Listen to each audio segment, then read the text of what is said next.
The agreement, everyone celebrated until it was too late. The room was filled with applause, relief, and a feeling that a long nightmare had finally ended.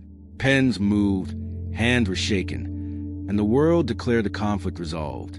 No one asked what the agreement was quietly leaving behind. This story matters today because celebrated solutions often hide unfinished problems, buried beneath urgency, optimism, and a desire to move on. When peace arrives, attention fades, even though consequences are only beginning.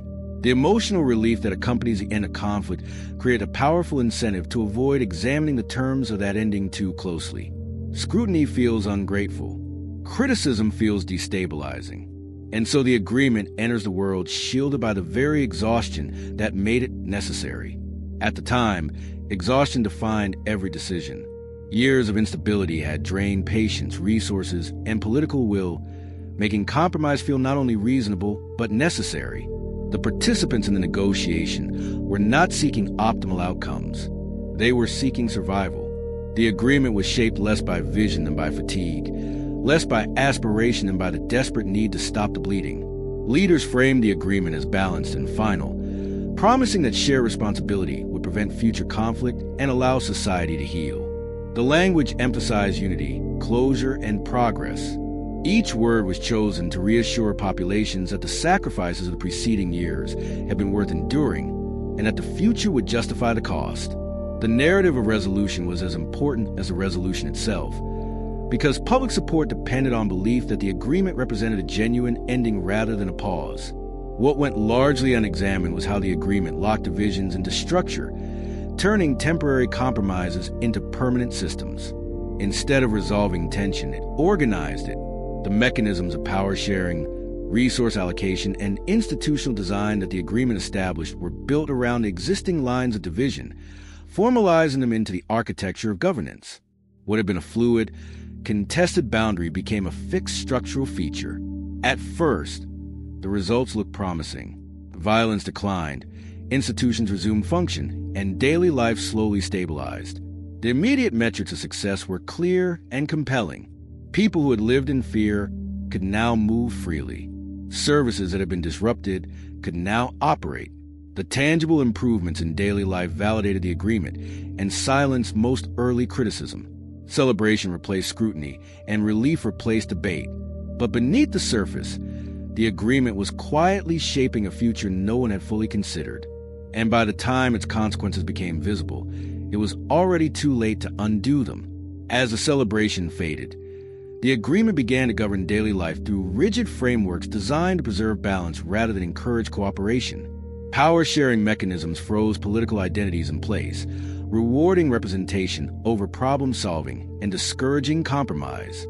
The allocation of positions, resources, and authority according to group identity created incentives to maintain and sharpen those identities rather than transcend them.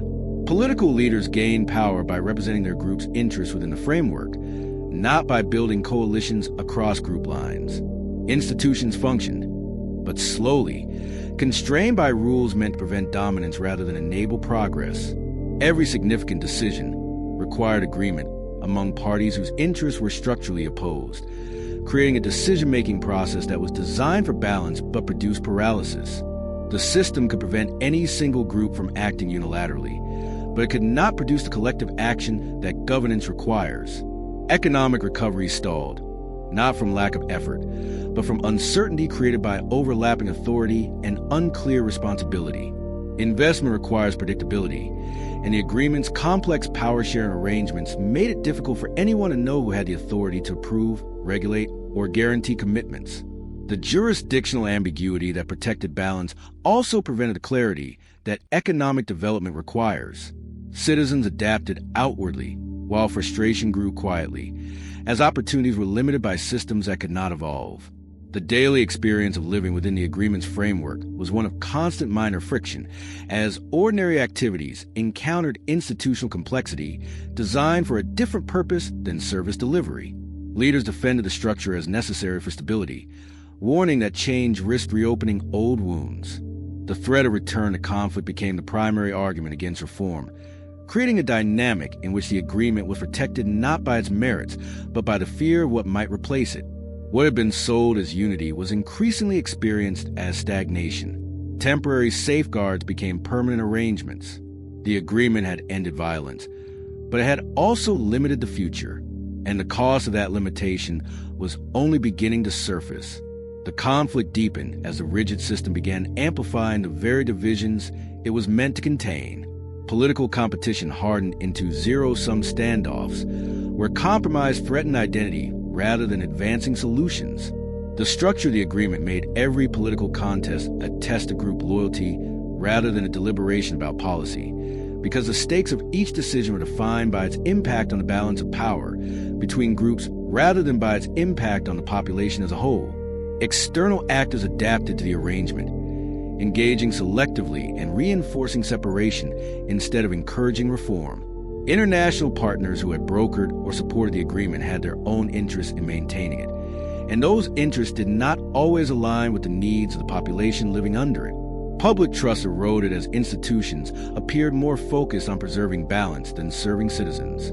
The perception that governance existed to maintain the agreement rather than to address public needs created a growing alienation between citizens and the institutions that were supposed to represent them. Each crisis exposed the same weakness, because a structure designed to stop conflict was unable to resolve it. The agreement could prevent the recurrence of past violence, but it could not address the new challenges that arose in a changing world. The system was backward-looking by design, calibrated to prevent repetition rather than enable adaptation. Attempts at reform were blocked by fear, as altering the agreement risked unraveling the fragile peace it maintained. The interdependence of the agreement's provisions meant that changing any single element threatened the stability of the whole, creating a system that was resistant to modification even when modification was clearly needed. The build-up reached its peak when society realized it was trapped between stability and progress. Peace existed, but movement did not. The agreement had succeeded in preventing war, but failed to create a future. And the longer it remained untouched, the heavier its cost became. The climax arrived when it became clear that the celebrated agreement had traded long-term progress for short-term peace. What once felt like resolution now felt like confinement. There was no simple way out, because undoing the structure risked chaos, while maintaining it guaranteed stagnation. The resolution lies in recognizing that peace without adaptability eventually creates its own form of conflict. Stability must allow evolution, or it becomes a barrier rather than a foundation. This story matters today because societies continue to accept imperfect solutions without building paths for change. What solves a crisis can quietly define decades. The lesson is not rejection of compromise, but insistence on flexibility. Peace must be living, not locked. Sometimes the smallest shift in perspective becomes the beginning of a new future.